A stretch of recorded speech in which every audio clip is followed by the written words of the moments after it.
Bismillahirrahmanirrahim. Alhamdulillahirabbil alamin. Wassalatu wassalamu ala asyrafil anbiya wal mursalin Sayyidina Maulana Muhammadin wa ala alihi wa ashabihi ajma'in. Qala al-musannifu rahimahullah wa nafa'ana bi ulumihi fid dharain amin.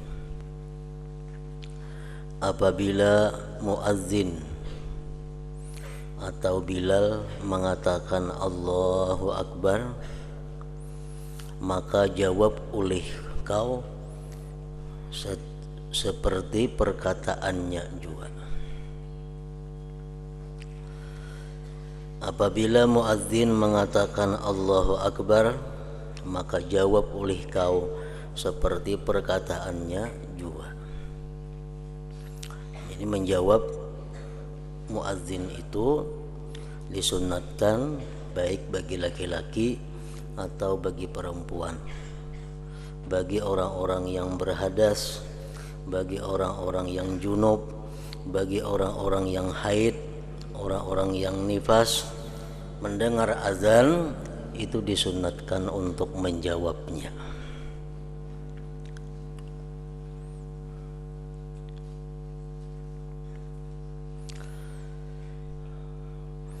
Dan setiap apa yang kita baca, baik itu Al-Quran, baik itu ilmu, baik itu zikir, baik itu salawat, apabila kita mendengar seruan azan, maka kita dianjurkan untuk menghentikan itu dan mengutamakan menjawab azan tadi.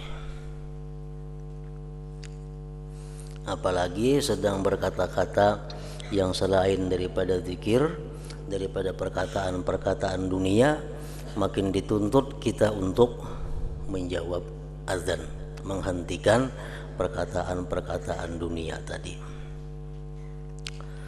Al-Imam Jalaluddin As-Suyuti mengatakan, inna man takallama halal azan yukhsha alaihi min su'il khatimah. Artinya orang yang berkata-kata tatkala orang sedang azan, orang azan masih berucap bepandir, ditakutkan atas dia mati dalam keadaan su'ul khatimah.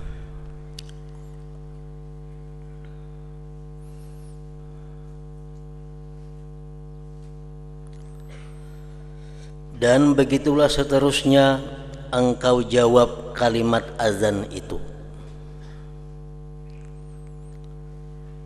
kecuali pada kalimat hayya 'alas shalah dan hayya 'alal falah. Maka hendaklah engkau jawab dengan perkataan la haula wala quwata illa billahil aliyyil azim. Dalam beberapa kitab fikih di situ dijelaskan kehati-hatian orang yang azan agar menyebut hak di dalam hayya 'alas shalah itu. Jadi hayya 'alas shalah, ujungnya itu mesti ada hak. Jangan lamnya aja timbul haknya kadang-kadang lagi. Hayya 'alas shalah umpamanya, kan haknya itu hilang. Hayya 'alas shalah aja lagi, kepanjangan timbul la-nya aja. Kalau lagi ahnya itu mestinya hayya 'alas shalah, nah, ujungnya ada hak. Nah, tertinggal haknya itu mengakibatkan perbuatan haram dan bisa-bisa membawa kepada murtad. Karena kalau salah itu kadada haknya artinya api yang besar. Hayya 'alas shalah, marilah kita kepada api. Jadi hayya 'alas shalahnya itu hak ujungnya itu mesti tegas.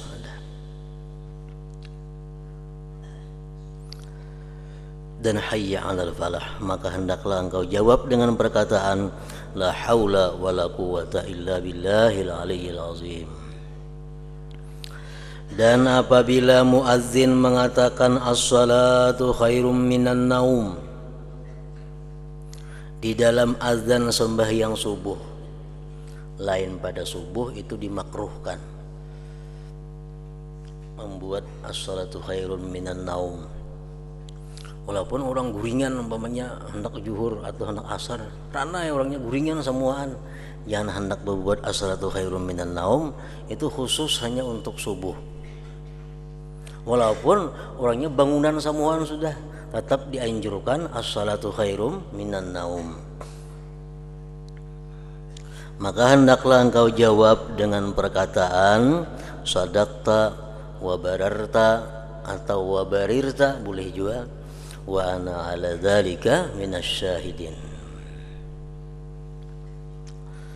Artinya engkau benar hai muadzin dan engkau telah berbuat baik, dan sesungguhnya aku bersaksi atas yang demikian itu.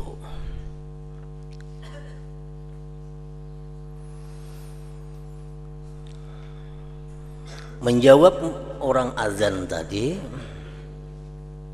atau menjawab orang qamat itu apabila azannya cukup syarat. Kalau azannya kada cukup syarat, kita kada dituntut menjawab. Atau nang muazzinnya kada cukup syarat, kita kada dituntut menjawab azan. Syarat-syarat azan pertama tartib. Amun inya azan hayya 'alal falah badahulu, nah tuh kada tartib lagi ngarannya. Hayya 'alal falah, hayya 'alas shalah, nah tanpa huruf itu sudah kada sesuai lagi, sudah azannya luput syarat tertib.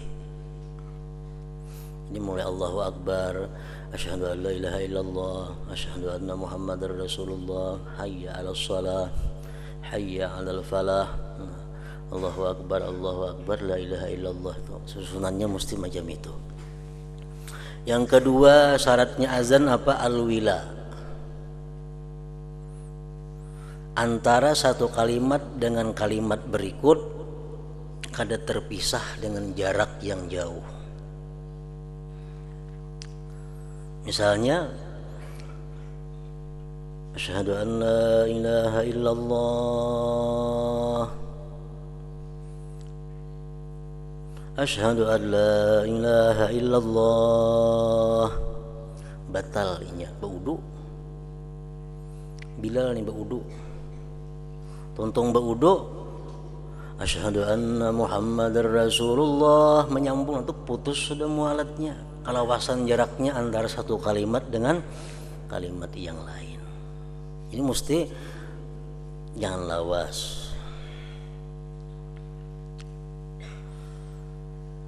Yang ketiga syarat azan al-jahru li jamaatin, benyaring bangun itu kalau untuk sembahyang berjamaah. Amunnya azannya gimit, kita kada mendengar kayak anak menjawab.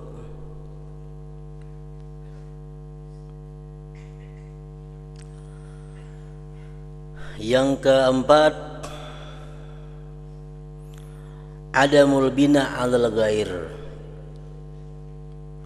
Syaratnya azan itu kada menyambung ampun orang. Misalnya inya bang hayya 'alas shalah, raum tukang azan rabah, ganti ya. Nah kita mengganti hayya 'alal falah, kada mau, mulai pemulaan pulang diganti. Nah kada mau disambung seterusnya itu. Adamul bina 'alal ghair.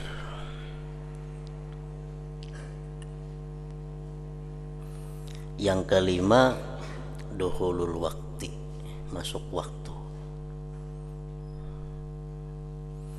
Amun orang azan belum masuk waktu, ada disahut itu. Kecuali untuk sembahyang subuh. Nah itu disunatkan sudah azan mulai tengah malam lewat.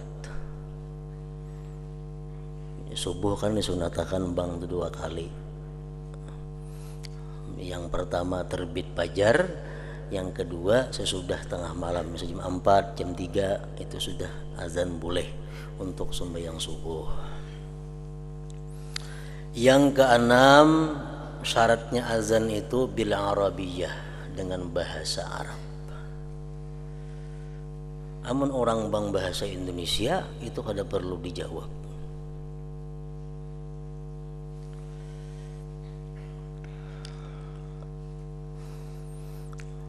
Nah kemudian lagi syarat orang yang azan.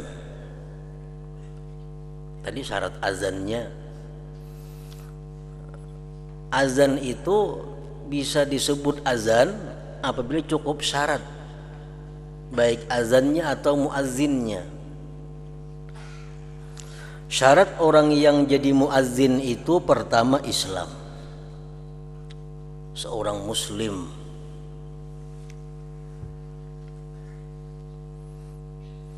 Yang kedua at-tamyiz, orangnya sudah mumayyiz. Kanak-kanak yang sudah berumur 8 tahun ke atas, 9 tahun, misalnya 7 tahun, 10 tahun, 11 tahun, sampai seterusnya. Amunnya masih belum tamyiz itu kada boleh, kada cukup syarat untuk azan. Kanak-kanak masih halus-halus umur 4 tahun, 3 tahun, walaupun fasih azan itu belum cukup. Jadi kada syarat orang azan ini balik berakal, kada syarat. Walaupunnya belum balik, tapi ini sudah tamyiz, sudah bisa membedakan mana bahaya, mana kada, mana sudah bisa qadha hajat seorang, bisa makan seorang, menyuap seorang, walaupunnya belum balik, tapi sudah bisa, nah itu sudah kawat azan. Yang ketiga, syaratnya orang yang azan itu zukurah, laki-laki. Kalau ada perempuan yang azan, kita kada dituntut menjawab. Kenapa? Karena perempuan itu kada cukup syarat untuk jadi muazzin.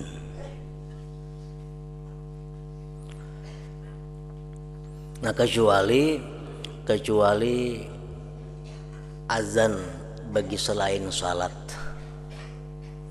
Kan azan ini bukan hanya untuk salat fungsinya, ada azan untuk lain salat. Nah apakah boleh seorang perempuan azan untuk selain salat? Itu khilaf ulama. Ibnu Hajar Al-Haytami mengatakan tetap kada boleh, mesti laki-laki azan itu. Selain daripada Ibnu Hajar Al-Haytami, ada yang mengatakan boleh perempuan itu azan, seperti mengazankan anak yang baru lahir, andai kata kada ada lelakiannya. Nah itu boleh. Yang keempat, syaratnya orang yang azan tadi arifun bidukhulil waqti, dia tahu lawan masuk waktu. Jadi jangan sembarangan azan itu, mesti tahu dengan masuk waktu. Kalau kita kada tahu masuk waktu, kita kada cukup syarat untuk jadi muazzin.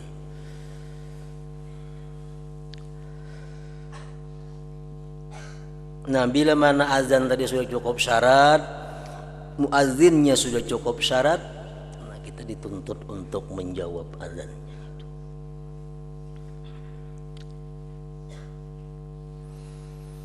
Nah kemudian lagi yang perlu diketahui adalah tentang beberapa yang disunatkan di dalam azan tadi, yang apabila kita meninggalkannya masuk dalam hukum makruh. Sunat azan banyak, tapi ada yang bila mana kita meninggalkan kita kada makruh. Satu contoh misalnya, kita azan itu disunatkan memasukkan ujung telunjuk ke telinga, itu kan. Amunnya kada macam ini biasa aja kada makruh. Tapi ada sunat-sunat azan yang bila ditinggalkan itu makruh. Nah ini yang perlu diketahui. Pertama, al-qiyam liqadirin, berdiri bagi yang kuasa. Azan mesti berdiri. Amunnya azannya berduduk aja, padahal kawah aja berdiri tapi berduduk, sah aja azannya, cuma dia melanggar makruh.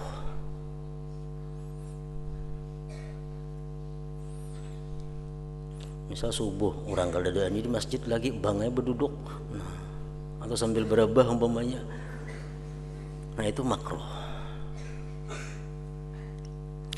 Yang kedua, at-taharah min anil hadatsain, suci daripada hadas besar, hadas kecil. Itu sunat. Seorang muadzin mesti berwudu, suci. Kalaunya azan kada berwuduan, sah azannya tapi makruh.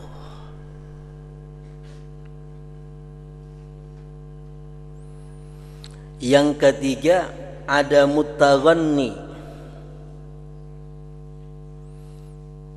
ketiadaan taghanni, belagu. Sunat azan itu lurus, hayya 'alas shalah, lurus. Sunat macam itu. Bila sudah beliuk-liuk itu makruh. Ada mutaghanni.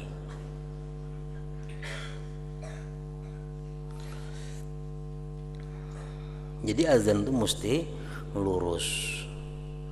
Itu nang sunat. Namun belagu itu makruh.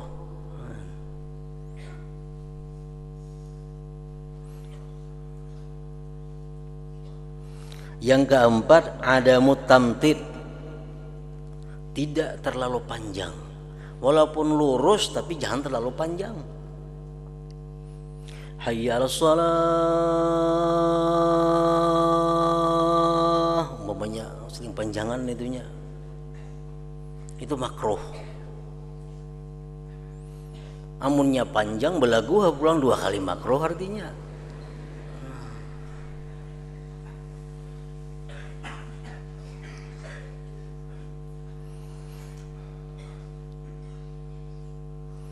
Yang kelima, taklif, orangnya balik berakal. Yang azan ini balik berakal. Azan tadi walaupun kekanakan itu sah azannya, tapi makruh. Kalau ini azan untuk berjamaah, munnya azan sembahyang sorangan itu jadi masalah, sunat itu. Ini azan untuk jamaah, kekanakan, nah itu makruh. Yang keenam, adlan, adil. Orang fasik azan sah aja, cuma makruh.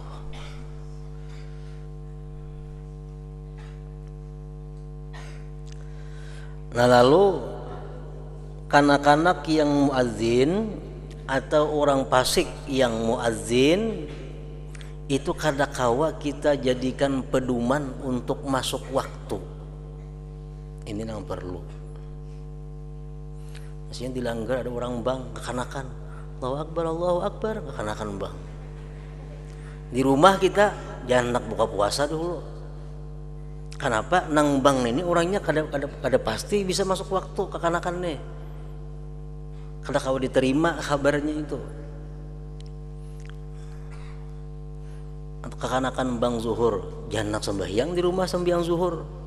Nang bang ini kekanakan ini kabarnya kada kau ditangkap, kada kau dipegang. Kan azan ini menghabarkan masuk waktu. Atau orang fasik, orangnya tuh rancak utun, bang jangan dipercaya, bisa belum jamnya lagi nyebang. Adlan, orangnya mesti adil.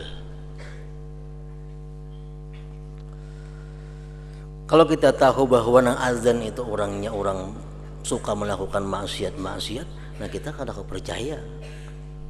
Masalah menjawab azan masih dituntut kita menjawab azannya itu. Itu ada lain soal pulang. Ini soal kita menerima berita masuk waktu itu kada kawa. Dan apabila engkau mendengar iqamah maka jawablah dengan seumpama yang diucapkan oleh muazzin. Seperti apa? Oleh mukim maksudnya. Muazzin itu orang yang azan, kalau mukim orang yang iqamah. Dengan seumpama yang diucapkan oleh mukim atau muazzin, kecuali pada perkataan qad qamatis shalah, artinya telah didirikan sembahyang. Maka jawab olehmu dengan perkataan aqamahallah wa adamaha ma damatis samawati wal ardh.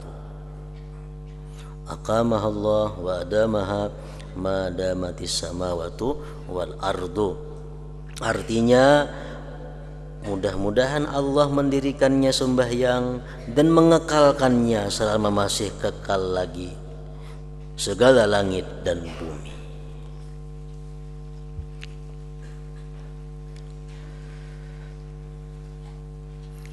Apabila engkau selesai menjawab azan,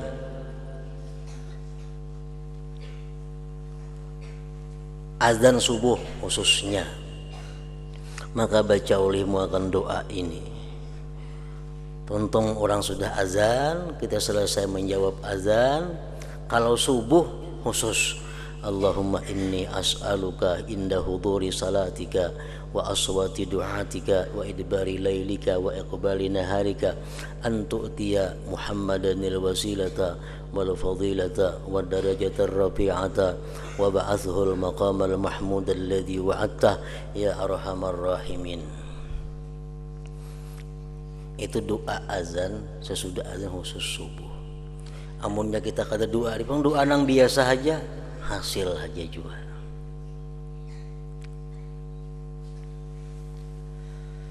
Artinya, ya Allah, aku memohon kepadamu ketika hadir waktu salatmu ini, dan ketika terdengarnya suara pemanggilmu, dan ketika lenyapnya malam dan datangnya siang, supaya engkau memberikan kepada penghulu kami Nabi Muhammad sallallahu alaihi wasallam akan wasilah jalan kebaikan dan kelebihan serta derajat yang tinggi, dan engkau karuniakan kepada baginda maqam yang terpuji yang telah engkau janjikan kepadanya, wahai Tuhan kami yang maha pemurah daripada segala yang pemurah.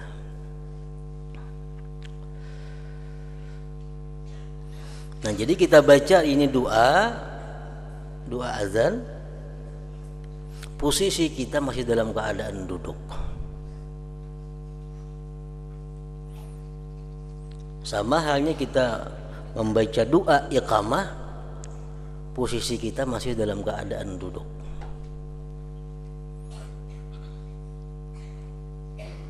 Qad qamatis salatu, qad qamatis salah. Allahu akbar, Allahu akbar, la ilaha illallah. Duduk masih kita baca doa. Tonton baca doa hanya berdirian. Nah, itu yang bagus. Apabila engkau mendengar azan sedangkan engkau di dalam keadaan sembahyang, maka sempurnakanlah sembahyangmu.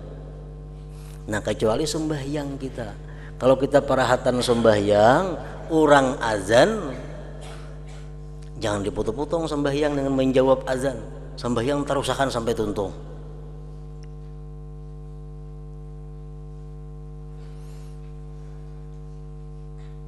Kemudian jawablah azan seperti susunannya yang termaklum tadi. Nah, tuntung kita sembahyang misalnya, tuntung jo orang azan. Nah, kita jawab azan saurangan. Jadi kita bang saurangan artinya. Nah, cuma kada dah ya salah, ganti lawan la haula wala quwata illa billah 4 kali, la haula wala quwata illa billah, la haula wala quwata illa billah. Mengqadha menjawab azan ngarannya. Mengqadha menjawab azan. Kalau kita rahatan orang azan sedang sembahyang kitanya. Apabila imam mulai takbiratul ihram dalam sembahyang fardu subuh, maka jangan engkau melakukan sesuatu kecuali mengikut perbuatannya saja. Imam sudah Allahu Akbar takbiratul ihram. Nah kita kalau ada pekerjaan lain selain daripada mengikut imam, yang hendak sembahyang qabliyah, yang sembahyang tahiyatul masjid, karena imam sudah takbiratul ihram. Maka jangan engkau melakukan sesuatu kecuali mengikut perbuatannya saja, dan sembahyanglah engkau seperti yang akan diterangkan kaifiat dan adab-adabnya sekejap lagi. Nah, apabila engkau selesai sembahyang, maka baca olehmu wiridnya. Wiridnya lain lawan kita. Allahumma salli ala Muhammadin wa ala ali Muhammadin wa sallim. Allahumma antas salam wa minkas salam wa ilaika ya'udus salam fahayyina rabbana bis salam wa adkhilna daraka daras salam tabarakta ya zal jalali wal ikram. Artinya, ya Allah, berikanlah rahmat dan salam sejahtera ke atas junjungan kami Nabi Muhammad sallallahu alaihi wasallam dan ke atas keluarga baginda. Ya Allah, engkau sejahtera dan daripada engkau datang kesejahteraan, dan masukkanlah kami ke dalam negaramu surga Darussalam. Bertambah-tambah berkatmu ya Allah, Tuhan yang memiliki segala kebesaran dan kemuliaan. Jadi di situ walaupun kadang ditulis tadi Allahumma salli ala sayyidina nya kada, tetap kita disuruh menambah sayyidina. Nah, ini Allahumma salli ala sayyidina Muhammadin wa ala ali sayyidina Muhammad wa sallim. Imam Ibnu Hajar Al-Haytami dan Imam Ar-Ramli sepakat bahwa sunat menambah kalimat sayyidina itu di dalam salawat atas Nabi, baik waktu di dalam sembahyang atau di luar sembahyang.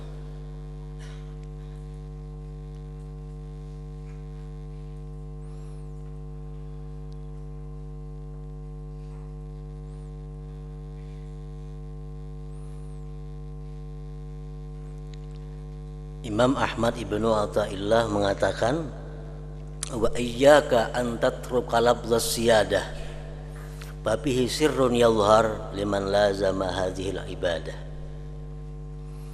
Ujar beliau, aku takuti kamu.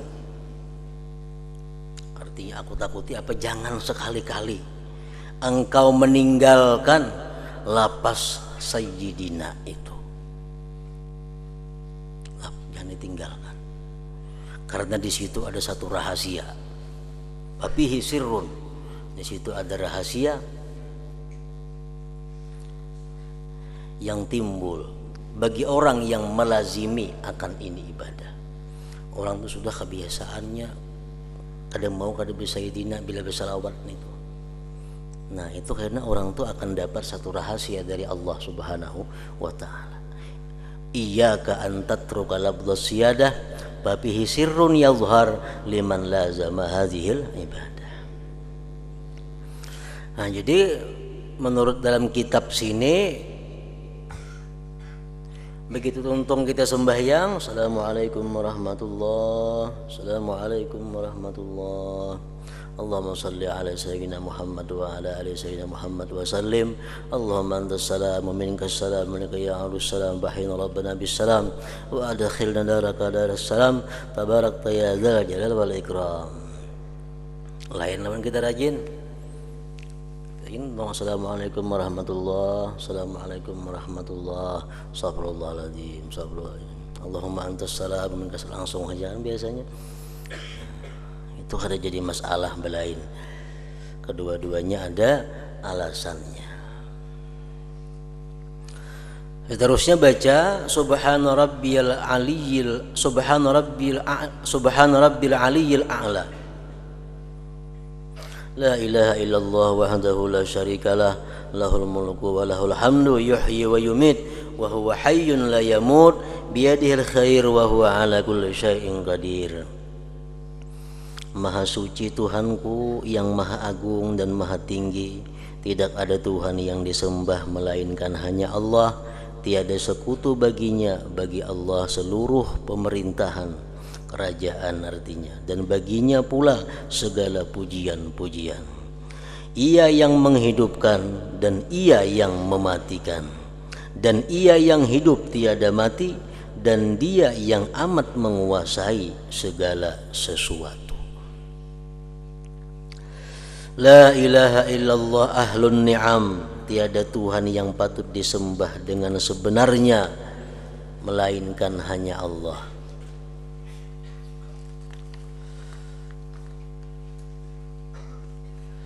Wal fadli was sana'il hasan. La ilaha illallah wa la na'budu illa iyyah mukhlishina lahuddin walau karihal kafirun. Tuhan yang sangat banyak nikmat dan kelebihan, yang memiliki segala puji-pujian yang baik. Tidak ada Tuhan yang disembah dengan sebenarnya melainkan hanya Allah, dan kami tidak menyembah kecuali akan Dia. Dengan ikhlas kami beragama baginya walaupun dibenci oleh orang-orang kafir. Ke situ aja wiridnya Imam Ghazali ini.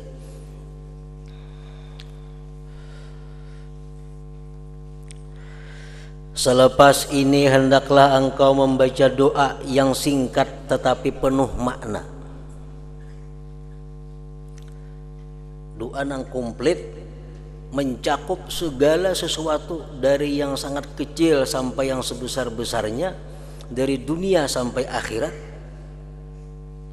yaitu doa yang diajarkan oleh Rasulullah sallallahu alaihi wasallam kepada Siti Aisyah radhiyallahu anha, yaitu doanya, Allahumma inni as'aluka minal khair kullihi ajilihi wa ajilihi ma alimtu minhu wa ma lam a'lam, wa a'udzu bika minasyarri kullihi ajilihi wa ajilihi ma alimtu minhu wa ma lam a'lam.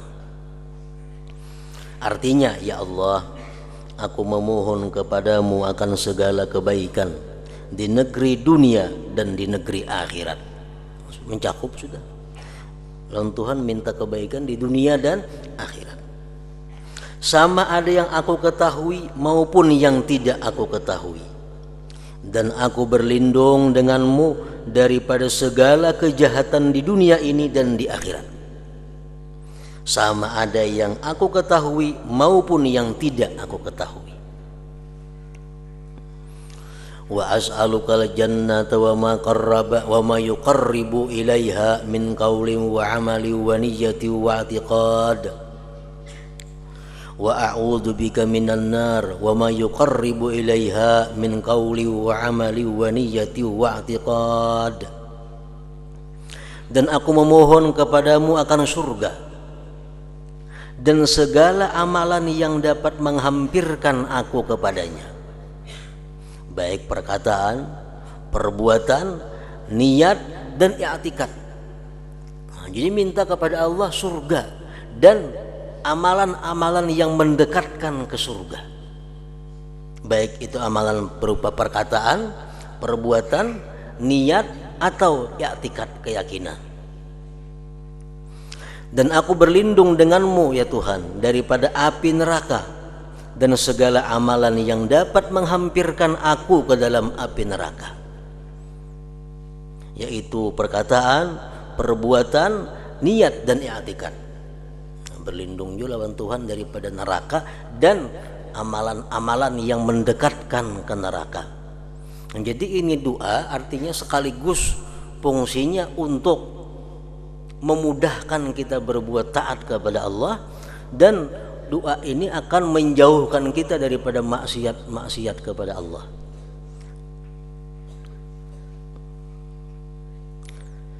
Aku memohon kepadamu wa as'aluka min khairi ma sa'alaka minhu 'abduka wa rasuluka Muhammadun sallallahu alaihi wasallam, wa a'udzu bika min syarri masta'adzaka minhu 'abduka wa rasuluka Muhammadun sallallahu alaihi wasallam. Ditambah Sayyidina, bagus tadi juga. Aku memohon kepadamu akan segala kebaikan yang telah dipohon oleh hambamu dan rasulmu Muhammad sallallahu alaihi wasallam. Ya Allah, aku minta kepada Engkau kebaikan-kebaikan yang pernah diminta oleh Nabi kepada Engkau. Umum sudah tuh. Kita minta kepada Allah segala kebaikan-kebaikan yang pernah diminta oleh Nabi. Dan aku berlindung denganmu daripada segala kejahatan yang telah berlindung daripadanya oleh hambamu dan rasulmu Muhammad sallallahu alaihi wasallam. Allahumma wa ma qadaita lana min amrin faj'al aqibatahu rasyada. Ya Allah, apa juga keputusan yang Engkau berikan kepadaku daripada segala urusanku, maka jadikanlah akibatnya membawa aku mendapat petunjuk. Nah, ini doa diberikan Nabi kepada istri beliau Siti Aisyah radhiyallahu anha. Ini doa yang singkat tapi penuh dengan makna. Cukup sudah doa itu.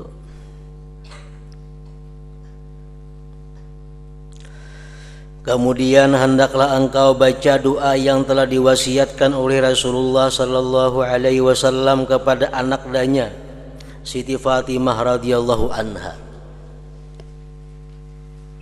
Yaitu doanya, Ya Hayyu Ya Qayyum Ya Dzal Jalali wal Ikram, la ilaha illa anta birahmatika astaghits wa min adzabika astajir. La takilni ila nafsi tarfata ain wa aslih li sya'ni kullahu bima aslahta bihi ibadakas salihin. Ini doa yang diajarkan Nabi kepada putri kesayangan beliau Siti Fatimah radhiyallahu anha. Artinya, Ya Hayyu Ya Qayyum Ya Dzal Jalali wal Ikram, la ilaha illa anta. Wahai Tuhan yang hidup lagi berdiri sendiri, yang mempunyai kebesaran dan kemuliaan, tidak ada Tuhan yang disembah dengan sebenarnya kecuali hanya Engkau. Birahmatika astaghits, dengan rahmatmu aku meminta tolong.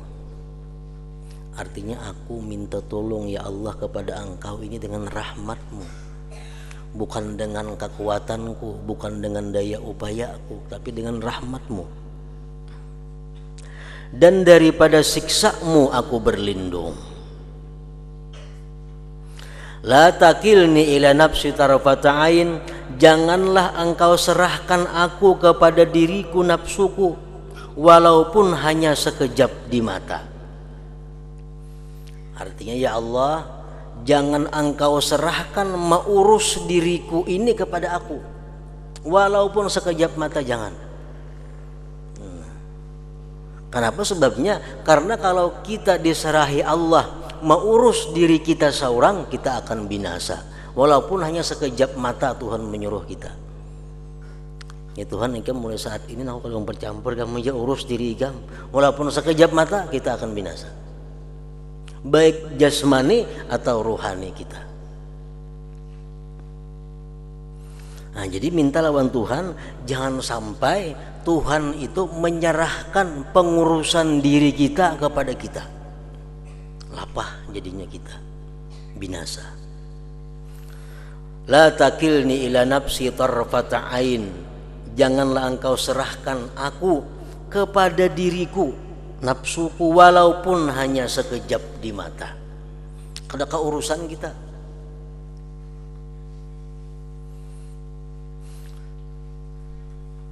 Menurut para ahli tib, ahli kedokteran, di dalam tubuh manusia ini ada beberapa pergerakan-pergerakan yang mana Allah tidak memberikan izin kepada kita untuk mengaturnya. Itu murni dari Allah. Kenapa? Karena kalau kita mengaturnya, kita akan binasa.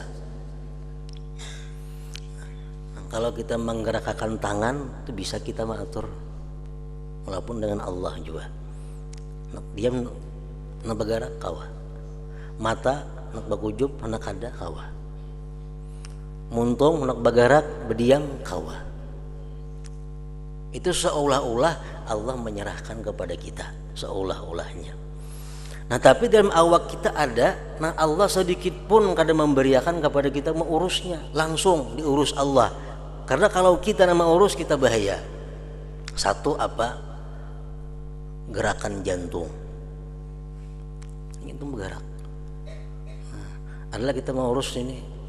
Nah kita, nah ampi bergerak kaulah kita, kada kau bergerak. Hendak gerakakan kaulah, kada kau. Itu Allah langsung mengaturnya. Kalau kita mengatur jantung bahaya, bisa kada ingat mati kita. Nah jadi menggerak itu Allah. Yang kedua gerakan ginjal. Nah, ginjal itu selalu bergerak untuk memisahkan mana yang perlu dibuang racun-racun lewat kotoran, mana yang perlu disimpan di dalam tubuh. Nah itu ginjal selalu berfungsi. Nah ini pun Allah kadang memberiakan kita mengurusnya. Kita kada kawa mendiamakan ginjal, mengistirahatkan kada kawa. Itu contoh nang sifatnya jasmani.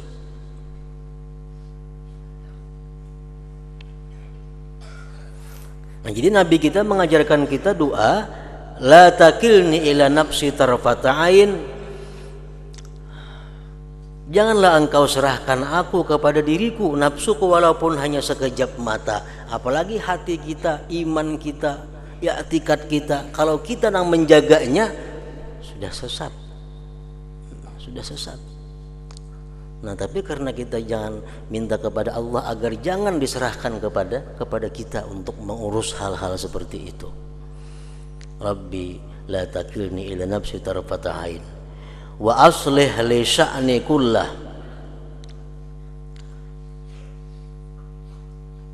dan perbaikanlah segala urusanku, bima aslahta bihi ibadakas salihin, seperti mana engkau perbaiki urusan hamba-hambamu yang saleh. Wa aslih li sya'ni kullah bima aslahta bihi ibadakas salihin. Kemudian disambung lagi pulang doanya dengan doa yang datangnya dari Nabi Isa alaihissalam. Kemudian baca ulihmu akan doa Nabi Isa alaihi wa ala nabiyina assalatu wassalam. Nah ini amalan-amalan yang dibaca sesudah sembahyang subuh, khusus untuk sembahyang subuh. Di doa Siti Aisyah tadi kita baca, misal wiridnya kada kita ubah daripada wirid yang ada kada jadi masalah, cuma tambah dengan doa Siti Aisyah tadi, tambah lagi dengan doa Siti Fatimah tadi. Nah kemudian ditambah lagi dengan doa dari Nabi Isa alaihissalam. Nah situ dulu. Hadratin Nabi sallallahu alaihi wasallam, al-Fatihah.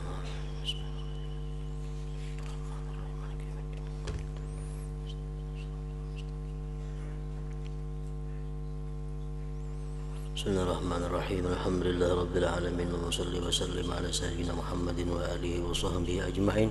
Allahumma ighfir lana ma akhta'na wa ma ta'ammadna wa ma asrarna wa ma a'lanna wa ma asrafna wa ma anta a'lam bihi min, antal muqaddim wa antal muakhir, la ilaha illa anta. Allahumma anfa'na bima 'allamtana wa 'allimna ma yanfa'una wa zidna fahman wa ilman wa 'amalan bi rahmatika ya arhamar rahimin. Sallallahu alaihi sayyidina Muhammad wa alihi wa sallam.